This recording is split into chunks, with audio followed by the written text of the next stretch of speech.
Hi student, मैं हूं sir Imran Khan. Student, मैंने फिजिक्स का लेक्चर स्टार्ट किया।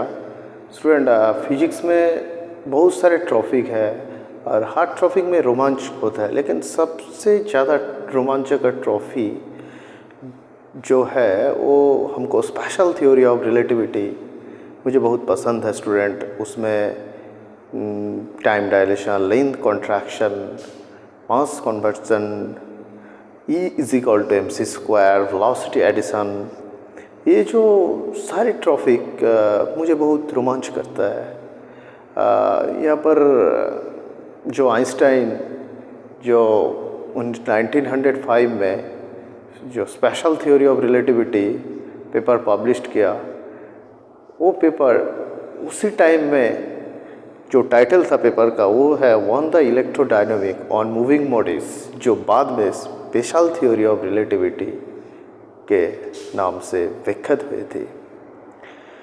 तो स्टूडेंट, आज हम स्पेशल थ्योरी ऑफ रिलेटिविटी का एक टॉपिक जो टाइम डायलेशन, उसी के बारे में डिस्कस करूँगा। स्टूडेंट, बेसिकली टाइम डायलेशन क्या है और जो टाइमिंग है वो दोनों फ्रेम, मान लीजिए एक फ्रेम स्टेशनरी फ्रेम है और एक मूविंग फ्रेम, तो इन दोनों फ्रेम में टाइम को कैसे माफ़ी करेंगे और टाइम को क्या दिखेगा, यही आज इस लेक्चर में डिस्कस करूंगा। स्टूडेंट, टाइम डायलेशन जो थ्योरी है वो थ्योरी समझने से पहले आपको ये जानना है कि इवेंट क्या है, फ्रेम ऑफ रेफरेंस क्या है, और उसके बाद जो इवेंट कोई इनर्शियल फ्रेम है उसमें वो दोनों इवेंट कैसे हो रहा है, और कोई मूविंग इनर्शियल फ्रेम वो उसी फ्रेम में दोनों इवेंट कैसे होता है और वो इवेंट को हम कैसे देखता है, वही अगर वगैरह ये सब चीज़ पर जो स्पेशल थ्योरी ऑफ रिलेटिविटी के अंदर मौजूद है, और यही टाइम डायलेशन इक्वेशन का एक सिंपली का थॉट है। चलिए स्टूडेंट, पहले हम आपको ये बताना है कि फ्रेम ऑफ रेफरेंस क्या है।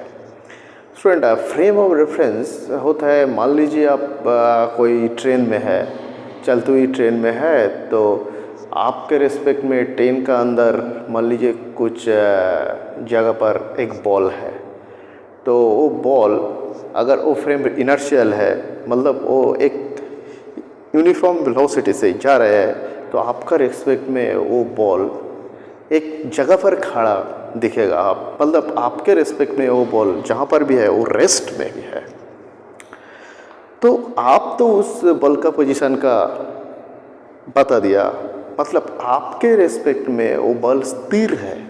अगर उस रेस्ट है तो आपके शपीखा में वो रेस्ट है, तो आप वो बल को रेफर करता है क्योंकि वो रेस्ट है।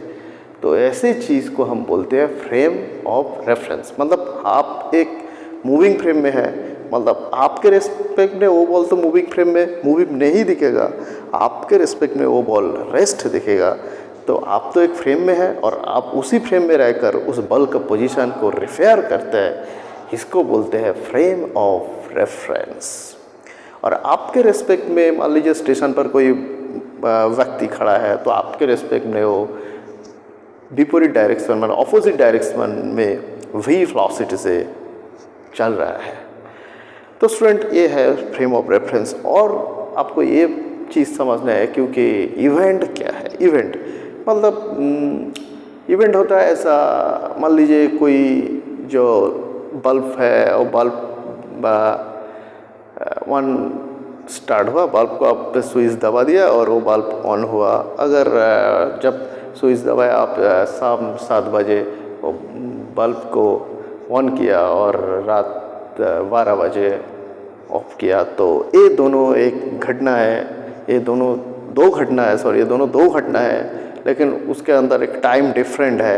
अब जलाना स्टार्ट किया 7 में और उसे बंद कर दिया रात 12 में। इन दोनों टाइम का जो अंदर है इसको हम टाइम इंटरवल बोलते हैं। और ये जो दोनों घटना है, जो बल्ब ऑन और ऑफ, ये दोनों इवेंट है, और ये दोनों इवेंट का जो टाइमिंग है वो है क्या है, शाम 7 बजे और रात 12 बजे, ये दोनों टाइम में दो घटना है, ऑन और ऑफ। तो स्टूडेंट मेरे ख्याल से ये बात तो समझ गया है इवेंट क्या है और वो इवेंट किस टाइम पे हो रहा है, और इवेंट के कारण एक टाइम इंटरवल भी आ रहा है। तो टाइम इंटरवल क्या है, मान लीजिए आप एक ट्रेन में है, ट्रेन के अंदर है, और ट्रेन के अंदर आपको क्या करना है, जो पंखा है आप पंखा को चलाना है क्योंकि आपको गर्मी लग रहा है।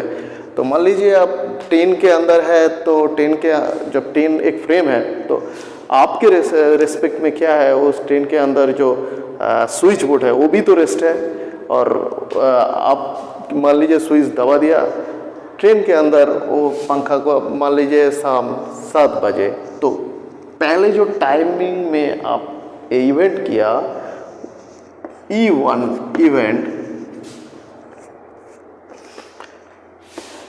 T1 टाइम में एक घटना घटाया,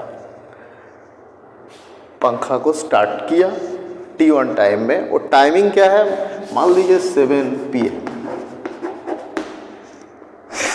और E2 इवेंट मतलब वो पंखा को आप ऑफ किया तो स्विच दबाना है, T2 टाइम में वो पंखा को आप ऑफ किया, तो उसी टाइम मान लीजिए वो रात 11 बजे 11 PM में पंखा आपको ऑफ किया।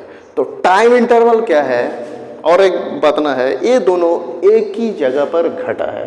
कहाँ पर घटा है, स्विच में घटा है, स्विच ऑफ और ऑन किया, स्विच एक ही पोजीशन पे है, आपके रेस्पेक्ट में तो स्विच भी रेस्ट है, और वहीं पर भी जो दोनों इवेंट है तो दोनों इवेंट एक ही जगह पर है, दोनों इवेंट एक ही जगह पर है। आप स्विच दबा दिया किसी टाइम में T1 टाइम में, जहाँ टाइम है 7 PM, और बंद किया T2 टाइम, उस टाइम 11 PM में, मतलब ये दोनों स्विच के ऊपर दो इवेंट हो रहा है दबाना, तो ये दोनों दो घटना एक ही घटना है, स्विच दबाना मतलब एक ही जगह पर है, मतलब दो घटना एक ही जगह पर है T1 T2 पर, वही आपके सपिक्का में रेस्ट है, जो सॉरी आपकी सपिक्का में आपकी रेस्पेक्ट में ये दोनों घटना रेस्ट फ्रेम में हो रहा है, क्योंकि आप तो ट्रेन में है, चलती हुई ट्रेन में है, लेकिन आपके रेस्पेक्ट में ये जो ट्रेन के हर पोजीशन वो तो रेस्ट है, मतलब स्विच भी तो रेस्ट है, ये दोनों घटना आपकी रेस्पेक्ट में एक ही जगह पर है। मान लीजिए वो जगह को नाम एक्स पॉइंट है, जहाँ पर भी स्विच खड़ा है वो दोनों पर ये दोनों घटना घटा है। तो टाइम इंटरवल क्या है, T2 माइनस T1, इसको आप डेल्टा T प्राइम समझ लो। वही दो घटना अगर कुछ और फ्रेम में देखता है, मतलब कुछ अलग सी फ्रेम, वो मूविंग फ्रेम में अब आप देखेंगे। मूविंग फ्रेम में क्या है, मतलब मान लीजिए स्टेशन पर कोई व्यक्ति खड़ा है, उसी रेस्पेक्ट में वो तो ट्रेन चल रहा है, जब ट्रेन चल रहा है तो उसी रेस्पेक्ट में ये दोनों घटना एक जगह पर नहीं है।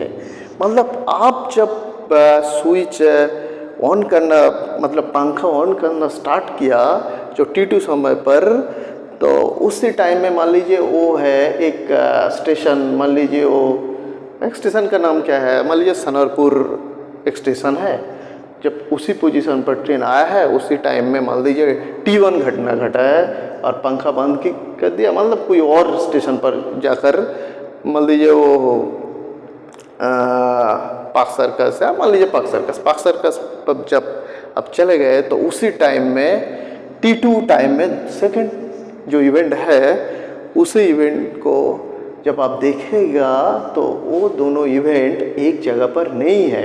T1 समय पर जब है वो है सोनारपुर, और सेकंड जो इवेंट T2 उसी टाइम पर उसी टाइम पर वो तो ट्रेन पार्क सर्कस में चला है, तो वो इवेंट देखा है पार्क सर्कस में भी वो इवेंट हो रहा है। मतलब चलते हुए फ्रेम में दो घटना एक ही जगह पर नहीं हो रहा है, वो अलग अलग पोजीशन पर हो रहा है।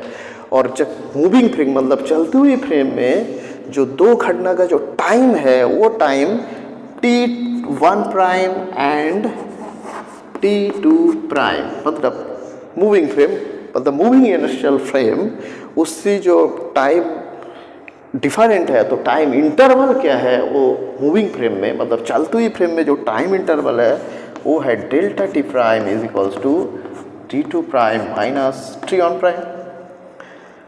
लेकिन उसी टाइम जब चलती हुई फ्रेम में दो घटना अलग अलग पोजीशन पर हो रहे हैं, पहला जो घटना है x1 प्राइम पोजीशन पर है और सेकंड जो घटना मतलब t2 टाइम में जो घटना है वो x2 प्राइम में हो रहा है।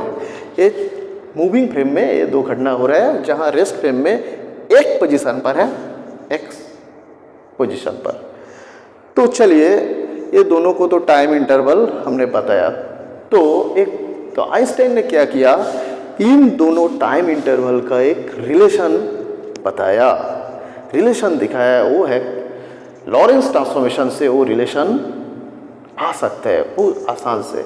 तो चलिए लॉरेंस ट्रांसफॉर्मेशन क्या है आपको याद है, अगर आप स्पेशल थ्योरी ऑफ रिलेटिविटी पढ़े हैं तो लॉरेंस ट्रांसफॉर्मेशन आपको याद है। चलिए लॉरेंस ट्रांसफॉर्मेशन क्या है, लॉरेंस ट्रांसफॉर्मेशन है पहला t1 time for t1 time is equal t1 time for at t1 prime is equals to t1 minus vxy c square by root over 1 minus v square by c square।